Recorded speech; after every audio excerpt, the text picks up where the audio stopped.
Bienvenidos y bienvenidas a la lección 3 del bloque cuarto, a través de la cual nos adentraremos en las orientaciones metodológicas para enseñar la materia de religión, deteniéndonos en los principios, las estrategias, las metodologías y las actividades. Veremos tipos de actividades.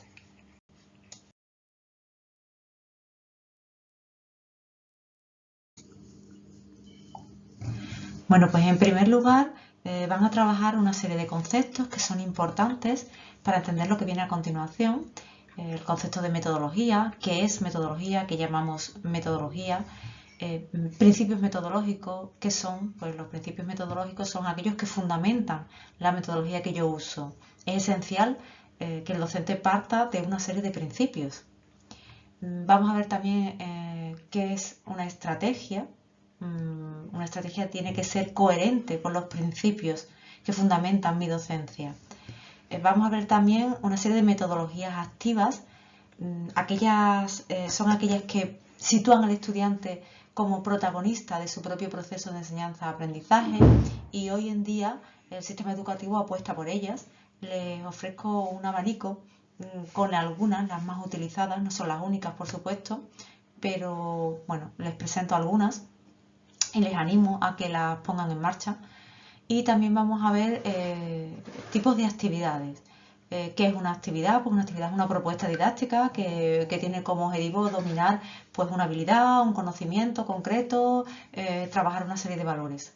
También van a ver ustedes tipos de actividades que es bueno incluir en las unidades didácticas o en los trabajos por proyecto. Vamos, por tanto, a avanzar y hablar un poquito de los principios.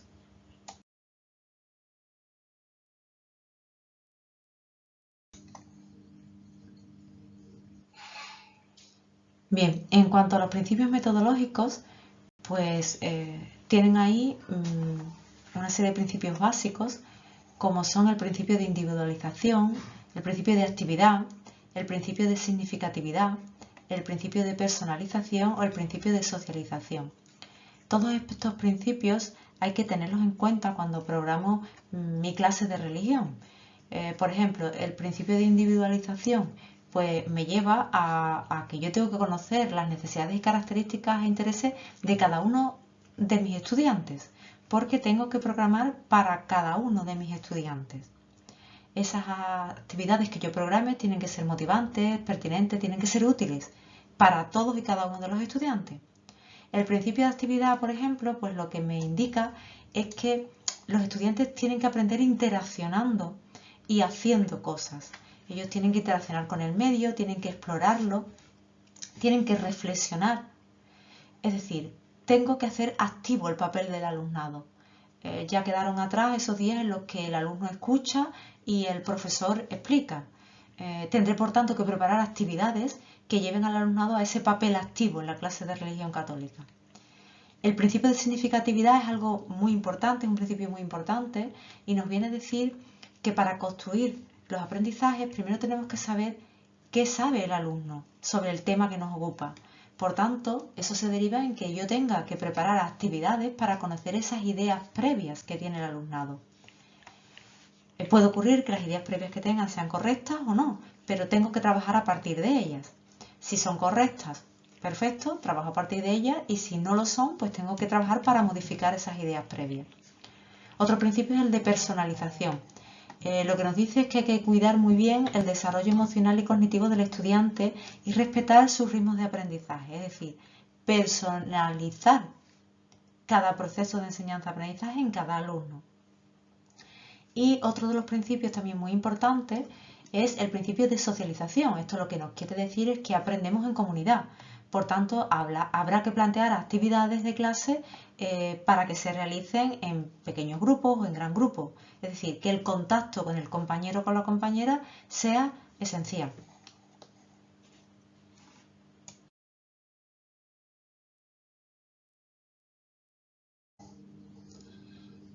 Bueno, pues igual que antes hablábamos de una serie de principios metodológicos, esos principios metodológicos se articulan con estrategias. Estrategias propias de la materia de religión católica, que además vienen especificadas en el currículum de religión, son las que pueden ver ahí.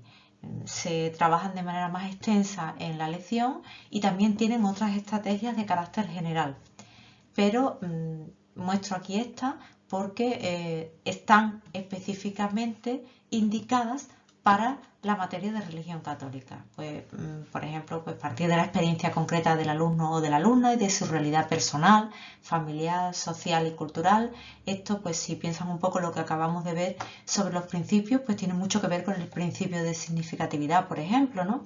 Elaborar respuestas personales y sociales desde la libertad individual, con pleno respeto a esas ideas de los demás, contrastadas con los principios de la enseñanza social de la Iglesia, dialogar con otras cosmovisiones y religiones, todo ello para la construcción de la vida en sociedades plurales y democráticas basadas en el bien común. Esto tiene que ver también con ese principio de socialización. Bueno, pues en definitiva les vamos a mostrar en la lección una serie de estrategias que son adecuadas y convenientes para la clase y la materia de religión católica.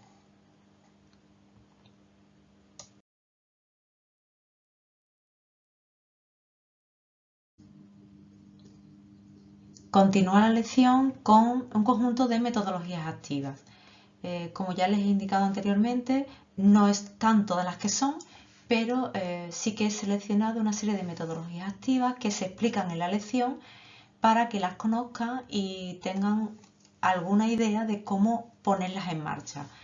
Sí que les animo a profundizar, pues si hay alguna que les interese más que otra, hay muchísima bibliografía al respecto, a profundizar en cada una de ellas para que las puedan usar en el aula. Hablamos de aprendizaje colaborativo, que es un tipo de trabajo en grupo. Hablamos de aprendizaje servicio, es una forma de trabajar en la que además de aprender lo que nos toca aprender en la materia de religión, hacemos un servicio a la comunidad. El aprendizaje basado en casos, pues su mismo nombre indica, se presenta una situación o un caso a resolver y desde lo que se trabaja, el contenido que se trabaja en la materia de religión, hay que resolver el caso.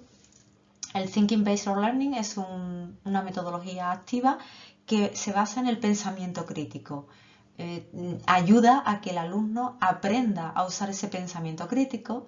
La gamificación, ya les indico que les encanta trabajar de manera gamificada porque se trata de traer al aula los aspectos de el juego, concretamente de los videojuegos. Trasladamos al aula todas las dinámicas de los videojuegos.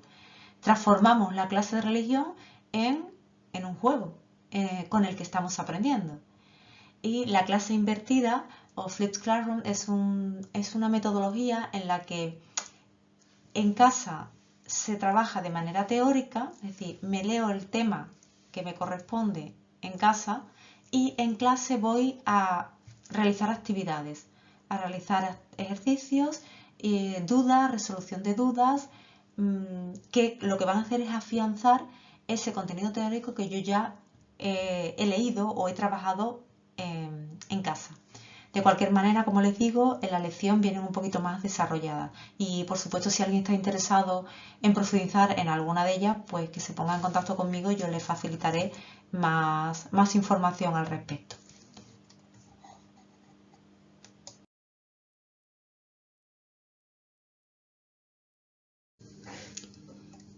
Por último, en esta densa lección vemos también los tipos de actividades que yo les sugiero que las tengan en cuenta a la hora de llevar a cabo la actividad práctica que se les solicita. Fíjense que en nuestras unidades didácticas, nuestros trabajos por proyectos, tenemos que tener distintos tipos de actividades. Tenemos que tener unas actividades de introducción o de motivación, es decir, vamos a implicar al estudiante en aquello que vamos a trabajar. También tenemos que tener en cuenta, como no, actividades de detección de ideas previas, partiendo de esos principios metodológicos, si se acuerdan ustedes, el principio de significatividad.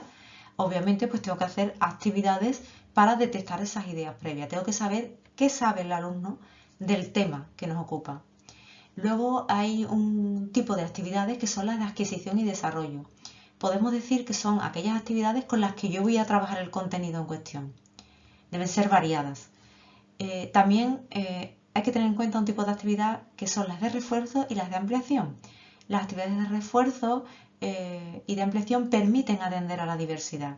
Las de refuerzo, pues para cubrir aquellos aprendizajes que no se hayan alcanzado con las actividades de adquisición y desarrollo, y las de ampliación para aquel alumnado que por sus características pues haya conseguido sobradamente adquirir los saberes y antes que el resto de compañeros y compañeras. Por último, hablamos de las actividades de síntesis y de evaluación. Bueno, si bien cualquiera de las actividades vistas anteriormente puede ser una actividad evaluable, sí que es bueno al terminar la lección, el tema, hacer alguna actividad de síntesis en la que el alumnado tenga que poner en juego todo lo que haya aprendido durante el tema que se ha trabajado. Y esa también nos sirve como evaluación final de la propia lección, del propio tema trabajado.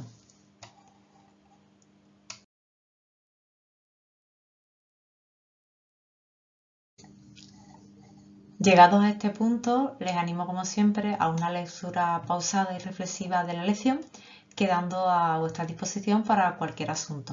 Muchas gracias por vuestra amable atención.